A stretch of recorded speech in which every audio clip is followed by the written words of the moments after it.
and welcome to Delta Daybreak. I'm Kandace Red. Taking a look now at your top local news stories. Greenville police need your help in finding an alleged robber. A warrant has been issued for 23-year-old Ladarius York. He's the third suspect in a string of armed robberies. Now, police have already arrested 23-year-old John Lowe and 19-year-old Garrick Hurt. Lowe is charged with 3 counts of armed robbery and 3 counts of conspiracy to commit armed robbery. Hurt is charged with conspiracy to commit armed robbery as well. The suspects are accused of robbing several businesses last month, and that includes Dollar General, Hakeem Mini Mart, Be Quick, and Exxon. No bonds have been set for either suspect. If you have any details, call the Greenville Police Department or Crime Stoppers. That number is shown there on your screen. In news across the river, Arkansas police need your help in finding a missing person. With 58-year-old Raymond Frank Freeman has been missing since December 27th. Freeman is described as a 5'6" male weighing about 161 pounds.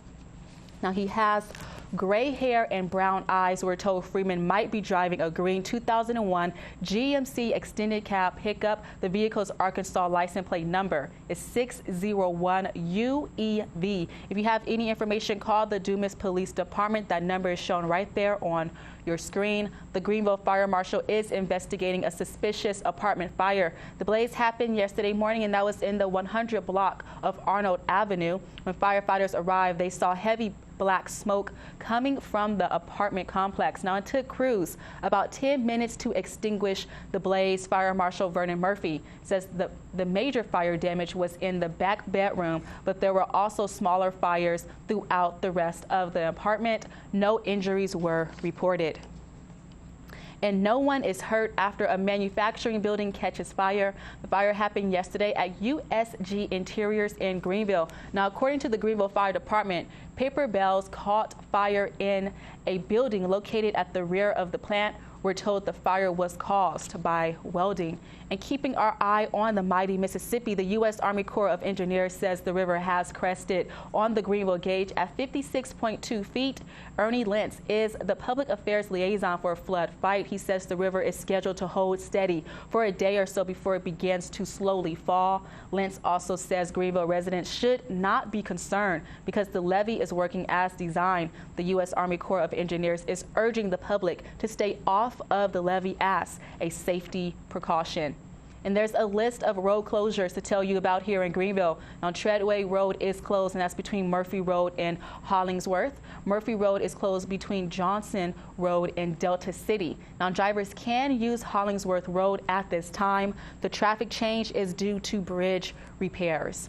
And emergency management officials are issuing a traffic advisory for drivers along Highway 1. The advisory covers Washington, Bolivar, and Coahoma counties. MDOT says there's been a heavy presence of wildlife crossing Highway 1, and that's because of recent flooding.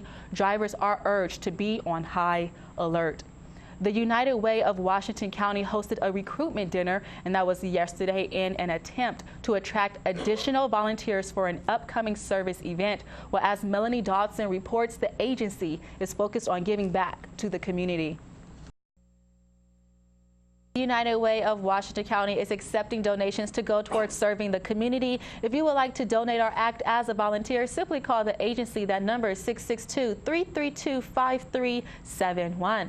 And the organization wants you to attend a special program here in Greenville. The 100 Black Men of the Mississippi Delta is hosting a Martin Luther King program. The program will be held on Martin Luther King Day at St. Peter East MB Church. Now, guests can expect a salute to Martin Luther King. The keynote speaker will be U.S. District Court Judge James Graves Jr. Carl McGee is the program chairman. It's an opportunity, number one, to be reminded of, what that day is all about. It's a day on, not a day off. It's a day that we all can take the advantage of the opportunity to pay tribute to Dr. King and his contributions to the way we live today. If you're interested in attending the MLK program, then make sure you mark your calendar for January 18th at 11 a.m. For more information, call 662-335-1966. And the 100 Black Men of the Mississippi Delta is also inviting the public to the 21st annual Martin Luther King Day Parade. The parade will begin at the corner of Edison and Washington Street. Bands, organizations, clubs, groups, and businesses across the Delta are expected to participate in the parade. Now, the fun starts tomorrow morning, and that's going to be at 11 o'clock. And we'll be right back after the break.